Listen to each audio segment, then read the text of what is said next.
سيدنا علي ينظر نظرة إلى أن أجلستك أنت وخصمك للقضاء، يعني للتساوي.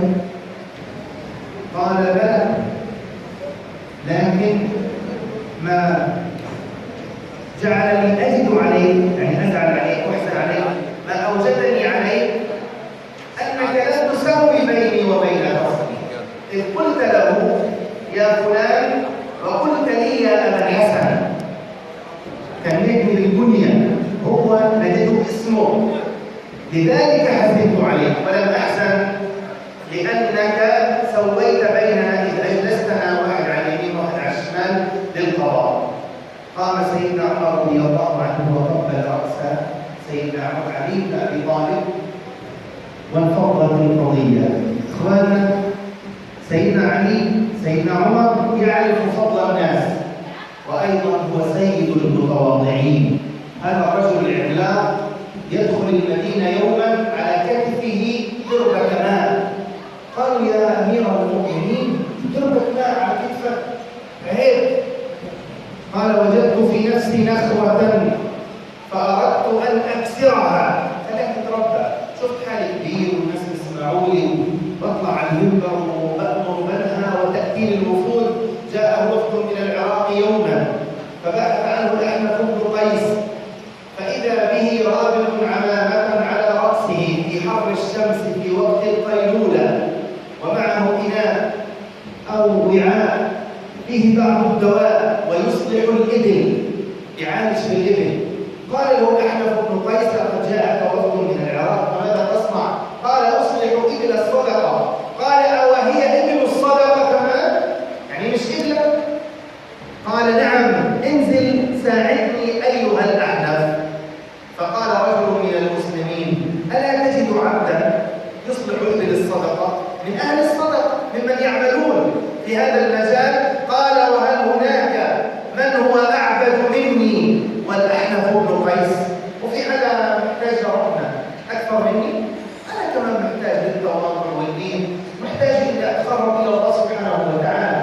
صعد المنبر يوما فقال لقد رأيتني وأنا أرعى على قراريط لفلان وفلان من أخواني كان راكبه في اليوم كبشة زبيب. طول النهار سيدنا عمر يعمل راعيا للإبل وليس الغنم. الإبل ترعى في وسط الصحراء حيث الجفاء، لا بشر هناك، ولا يختلط بالمدنية ولا بالقضاء، ولا يرى أحد يقول له السلام عليكم أو صباح الخير أو مساء الخير أو أي كلام. في الصحراء ليس هناك إلا الجمال والرمال والهواء والشمس. وكان راكبه فقط شوية زبيب. قال فيعطوني ويمنعوني، مرة أعطوني مرة بيحلقوني. قالوا يا أمير المؤمنين لقد عدت نفسك. قال رأيت فيها شيئا فأردت أن أقتلها. دخل في جدار في بستان وتبعه أنس بن مالك. قال فإذا به يقول يا ويلك يا عمر لئن لم تتق الله ليعذبنك الله. يراعوا أنفسهم، طلع الواحد في نفسه ويعرف أنه سيقف يوم القيامة بين يدي الله. إخوانا، هذه الشخصية الرقيقة هي القضية الأولى. هذا عمر وتواضع عمر. مين عمر؟ تواضع عمر مع الصبيان وجاء طفل رأى أطفالا تحت أشجار البلح، فلما رأى عمر هربوا إلا طفل واحد لم يهرب، كان حامل في جلبيته بعض البصر والبلح والتمر والرطب إلى آخره مما أسقطته الريح.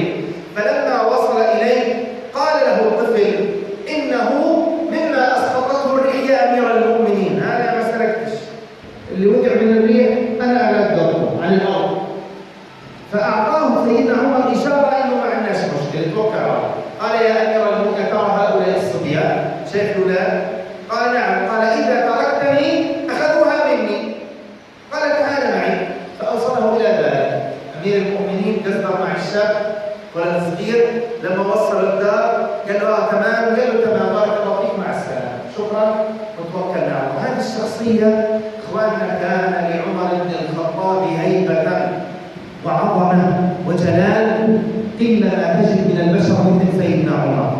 وهذه الهيبة كانت تعتبر مانع للشياطين من الإنس والجن، مانع لمن يحبون الحظوة والتسلف للحكام والوزراء وغيرها ممن لهم دالة عليهم فيطلبون منهم. سيدنا ابن عباس يقول: مكثت سنة كاملة أريد حاجة أو مسألة من عمر ولا أستطيع، خايف منه. كان في حجاج بيعمل لسيدنا عمر شيء، كانوا زمان الحجاج يعني بيخلع سن بقص الشعر وبيعمل الحجامة. الحجامة يعني بالشفرة وفي الظهر وفي الرجلين سيل الدماء. كان الحجام يفعل شيئا لعمر فتنحنح. سيدنا عمر تنحنح فأحدث الرجل فرد وضوئها، فأحدث الرجل فقال له سيدنا عمر: هو مخزن، قال: تفضل. راح قال: عندي نار عشان هذا الموقف المخزن. نحن بس الزلمه انتقل وضوء بس لانه نحن امراه قالوا لها ان عمر بن الخطاب يريدك. كانت هذه المراه كان يتحدث عنها الرجال يجيبوا سيرتها، فارسل في طلبها. قالت: يا ويلها، ما شأني وعمر؟ يا وقعت وبكى، مالي ولعمر؟ وفي الطريق اصابها المخاض، وكنا بعض النسوة لما رأينها عرفنا ما فيها فقلنا: لقد أصاب بالمخاض، وحاولوا معها فسقط الغلام، صرخ ثم نفق يعني مات. سيدنا عمر الآن بعث المرأة موت الولد، فأرسل في المهاجرين والأنصار اجتمعوا، فاجتمع القوم قالوا: يا أمير المؤمنين، إنما أنت مؤدب، أنت راعي، ومن حقك أن تستدعي أي أحد، واستدعيتها ولد هذا عمره. قال: ما رأيك يا فلان؟ أو أشار إلى أحدهم كان متأخرا. قال: إن القوم لم يصدقوك، إما أنهم نافقوا أو أخطأوا في تقدير المسألة. قال: لا تقول أنت. قال: أقول اجمع قومك واقسم بينهم. ايش يعني؟ يعني عليك الدية، تدفع الولد اللي مات بسببك. فقالوا: من هذا؟ قال: هذا عمر، علي بن ابي طالب. علي بن ابي طالب، وكان الرأي رأي علي رضي الله تعالى عنه. ولا أدل على هذا من فعل خالد بن الوليد لما وصله الخبر وهو في اليرموك وينتصر ويصل الخطاب إلى خالد أن عمر بن الخطاب يعزلك عن القيادة. طبعا سيدنا خالد كان يضرب في الأعداء وينتصر ويتقدم والأمة في حاجة إليه، لكن الناس بدأوا يشعرون كأن النصر يأتي منهم وهو لا يكسر ولا يهزم في معركة. فخاف أمير المؤمنين على عقيدة الناس وإيمان الناس، لأن النصر هو الله وليس خالد بن الوليد. فأرسل أبو عبيدة أخر الخطاب، لأن الخطاب وصل لأبو عبيدة، أخر الخطاب. قال له لما أعطاه الخطاب: لما أخرته؟ قال: لم أرد أن أكسر عليك حربك. قام وحياه تحية اللقاء الجندي أمام قائده. ثم قال له أحد الناس: ألا تخشى الفتنة؟ شايف هذا من العسكر يقول: يا عم خالد بطل، خلينا مع خالد، وهو انهزم عشان تطلعوه. قال خالد بن الوليد: قال: لأنه عمر فلا فتنة. تقلقش، لأنه عمر بن الخطاب فلا فتنة. وأنا هذه الشخصية العظيمة، هذه الشخصية العظيمة والمهيبة حتى في الصحابة هم بيهابوا منه. اجتمع سيدنا علي، سيدنا عثمان، وسيدنا طلحة والزبير مع بعضهم وعبد الرحمن بن عوف. قالوا: إن في عمر شدة، الزلمة هذا شديد والله بخوف، شكله بيلبس، فحدثوه، خليه يبتسم شوي، خليه يخف على الناس، رجل شديد. فقالوا: من يحدثه؟ قالوا: عبد الرحمن بن عوف. هذا عبد الرحمن بن عوف صديق، وكان برافقه في السفر وفي العساس وفي الرباط وله عليه، وقدر يجرؤ على الحديث معه. فذهب إليه قال: يا أمير المؤمنين، إن فيك شدة، خاف شوي. قال: أنشدك الله، ألم يحدثك في هذا طلحة والزبير وعثمان وعلي؟ قال: بلى والله. صحيحة عنده رأس سيدنا عمر. وعارف أحوال الناس. قال ماذا أفعل يا عبد الرحمن؟ والله لقد لنت لهم حتى خشيت ربي في اللين، والله لقد اشتددت عليهم حتى خشيت ربي في الشدة، ولا أنا أخوف منهم وأترك. أو قال فأين الملجأ يا عبد الرحمن؟ فبكى عبد الرحمن بن عوف وقال ويل لهم من بعدك، ويل لهم من بعدك. أختم بقصة واحدة تختلف عن هذه القصص. في نهاية المقام عمر بن الخطاب في عسسه الليلي، عسس ليس من اختراع عمر رضي الله عنه، إنما هو قبل عمر في عهد أبو بكر الصديق، كان أمير العسس ابن مسعود. في عهد سيدنا عمر أصبح هو من يتولاه، وبيطلع مع أسلم مولاه خادم، وغالبا ما يرافقه عبد الرحمن بن عوف. كان هو عبد الرحمن بن عوف، والقصة يرويها أسلم. جاء قوم من سفر فنزلوا في المصلى، فقال سيدنا عمر ما رأيك أن نحرسهم؟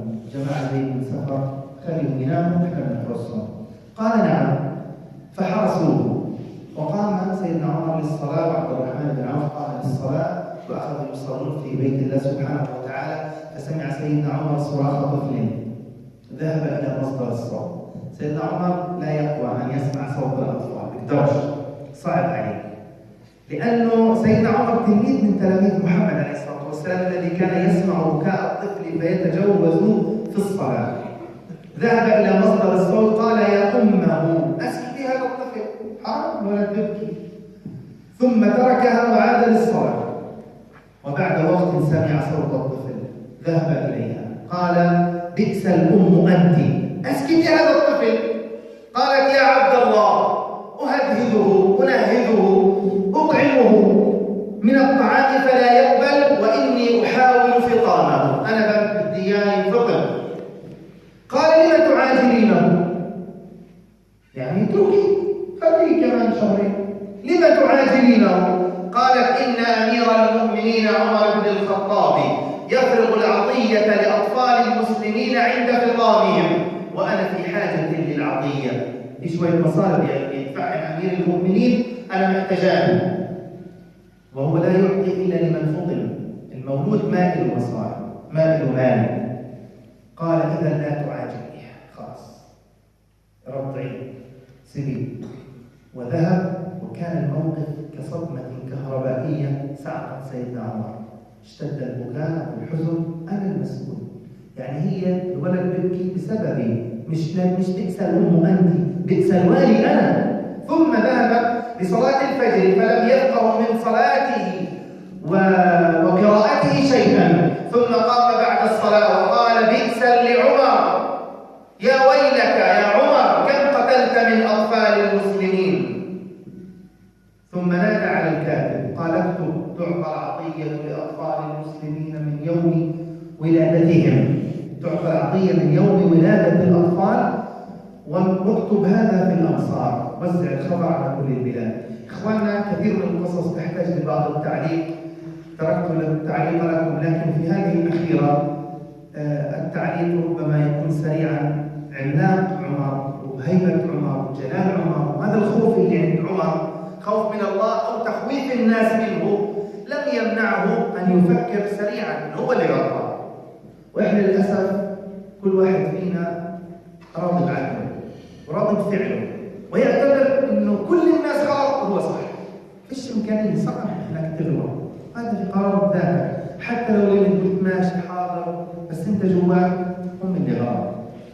ما عندناش إمكانية للتفكير أو التراجع خطوة ونتوقع إنه إحنا ممكن نكون غلط أو أسلوبنا غلط أو إحنا صح، لكن في أصح منا، في ألطف منا في العبارة.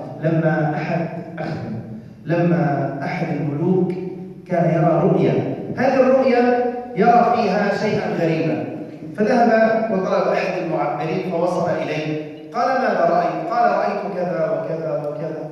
قال يا الله هذا ما رأيت؟ قال نعم. أستغفر الله، حسبنا الله ونعم. قال له راجل لمسني، إيش فيه؟ قال إن أهلك سيموتون جميعا وأنت آخرهم. قال يا لطيف. قال والله اللي أنت بتشوفه. قال طب حطوه في السجن. ابن المحترم. شوفوا لي معبر ثاني، ما بعد كم يوم يرى نفس الرؤية، فأرسل لطلب معبر آخر. جاءه معبر فطين بيفهم، بيعرف يتكلم، بيعرف يفكر كيف يصل إلى الناس. قال له ماذا ترى؟ قال أرى كذا وكذا. قال ما شاء الله تبارك الله، هنيئا لك، يا ريتني مكانك. ليش؟ والله يعني معقول هذه كويس؟ طبعا هذه حاجة كويسة. قال طب ما هي؟ قال إنك ستعيش طويلا بحيث تكون آخر أهلك موتا. أنت آخر واحد بالك بدك تموت. قال عن جد؟ والله عن جد. بارك الله فيك وخذ من المال والعطايا. اختلفت الأمور يعني الأول والثاني، في غلط في بينهم؟ أبدا، نفس الفقه، نفس المسألة، نفس التعبير، ليس هناك اختلاف، إنما اختلف الأسلوب. لذلك إخواننا الإنسان أحيانا يفترض أن يغرد خارج السرب عقله شوي وينسب أحيانا لنفسه، ما تفكرش إنه نفسك أنت دائما صح. أنت بتغلط، كلنا بنغلط، الصحابة غلطوا، كبار القوم غلطوا، لكننا نحتاج أن نتعرف على ذاتنا، نحتاج أن نتعرف على عقولنا، ونحتاج أن نثق بعقول الآخرين. قد نجد عندهم الصواب وقد نجد عند غيرنا الصواب، فنتعلم من الصغير أو الكبير أو اللي مش حلو أو البنطلون ممسوح. يعني العقول ليس لها علاقة لا بالمال ولا بالشكل ولا باللون ولا بالعمر ولا بالسن، إنما الحكمة ضالة المؤمن أينما وجدها فهو حق الناس بها. بارك الله فيكم.